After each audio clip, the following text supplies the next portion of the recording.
नमस्कार। प्रस्तुत है आज का चिंतन। नेतृत्व का अर्थ है वह वर्चस्व जिसके सहारे परिचितों और अपरिचितों को अंकुश में रखा जा सके, अनुशासन पे चलाया जा सके। आमतौर से मनुष्य अनगढ़ होते हैं।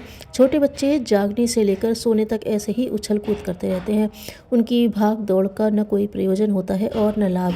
मन मर्जी चलाने में उन्हें मजा आता है, इशारे से समझाने पर मानते नहीं।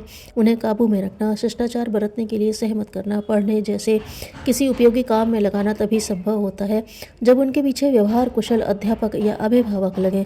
यही नेतृत्व है।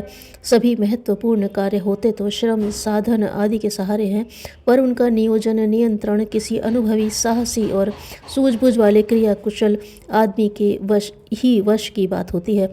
आदर्शों की दिशा में स्वयं को घसीट ले जाना असाधारण साहस भरा कौशल है। प्रज्ञा परिजनों के कंधों पर यही जिम्मेदारी आई है। उसे निभाने के लिए उन्हें काफ़ी सुदृढ़ और अनुभवी होना चाहिए। यह अनुभव अभ्यास अपने आप से आरंभ करना चाहिए। अपनी दुर्बलताओं, त्रुटियों, भूलों एवं बेतुकी आदतों से निपटने का पहला मोर्चा संभाला और जीता जाना चाहिए। अपने सबसे नज़दीक अपना मन है, वही घनिष्ठ आत्मीय एवं उत्थान पतन में साझेदार भी है।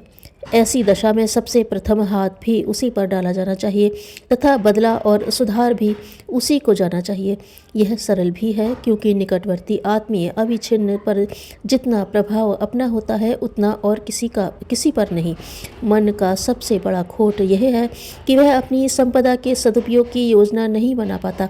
आम लोगों की तरह इतना ही सोचता रहता है कि लोभ और मोह से प्रेरित होकर धन संचय, परिवार पोषण, विलास और ठाट बाट में ही संलग्न रहा जाए। अपना श्रम, समय, साधन और बुद्धि कौशल पूरी तरह उसी में खपाते रहा जाए। विचारणा के इस खोट से ही समस्त क्रियाकलाप भी वैसे ही बन पड़ते हैं। चिंतन बदले तो क्रिया कृत्य में भी अंतर पड़े। नेतृत्व सर्वप्रथम अपने मन का करना चाहिए और उसे इस तथ्य को समझाना चाहिए कि ईश्वर प्रदत्त इस अमानत को आत्म परिष्कार एवं लोक मंगल में ही लगाया जाना चाहिए। बार बार कहते रहने और इस परिवर्तन के दूरगामी परिणाम सुझाते रहने पर मन परामर्श भी मान सकता है और दबाव डालने, तपस्वी जैसा संकल्प कर बैठने की धमकी देकर विवश भी किया जा सकता है। आत्मानुभूति यह भी होनी चाहिए कि सबसे बड़ी पदवी इस संसार में मार्गदर्शक की है। नाविक और अध्यापक जो स्नेह सम्मान पाते हैं, अगणितों को कृतज्ञ बनाते और पार लगाते हैं, वह साधारण नहीं असाधारण बात है। उतना कर पाना आत्मसंतोष के लिए सबसे बड़ा आधार है। लोक श्रद्धा इसी के सहारे अर्जित होती है। संसार में जो भी महामानवों की श्रेणी में पहुँचे हैं उन सभी को जन समर्थन, जन सहयोग निश्चित रूप से मिला है।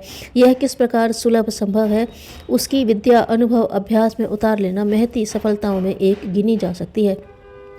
ध्यान से देखा जाए तो भौतिक प्रगति के समस्त क्रियाकलाप अपनी गरिमा दूसरों की तुलना में बढ़ी चढ़ी सिद्ध करने के लिए ही किए जाते हैं।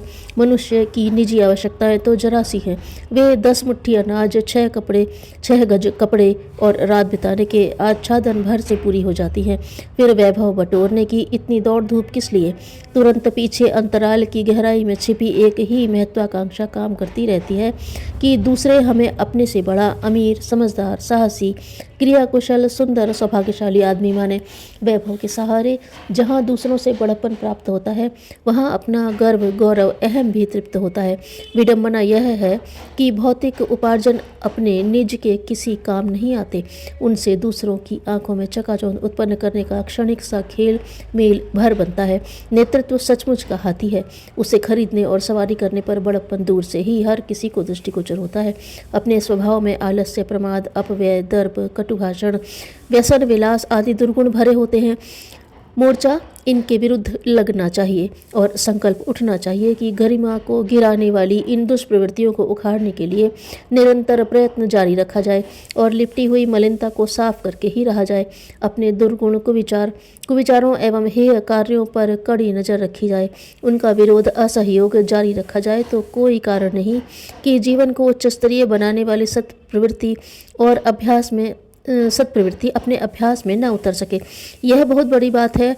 नम्रता, सज्जनता, शिष्टता, उदारता, सेवा भावना के बलबूते कोई भी व्यक्ति लोकप्रिय एवं श्रद्धास्पद बन सकता है। साथ ही उस समर्थन के कारण हर क्षेत्र में प्रगति के लिए अवसर मिलते रहने का सिलसिला अनायास ही चल पड़ता है। वरिष्ठ व्यक्तियों को समझदारी, ईमानदारी, जिम्मेदारी और बहादुरी को अपने व्यक्तित्व में समाविष्ट करना पड़ा है। इससे कम में सस्ते मोल खरीदी गई नेतागिरी एक धूर्तता है जिसकी कलई खुले बिना नहीं रह सकती। बिना जड़ का खोखला पेड़ कब तक खड़ा रह सकता है। वाणी की वाचालता और शेखीखोरी किसी को क्षण भर के लिए प्रभावित कर सकती है, किंतु उसे जनसाधारण के अंतराल में श्रद्धा भरा स्थान नहीं दिला सकती, और इसके बिना नेतृत्व गहरा एवं चिरस्थायी नहीं हो सकता।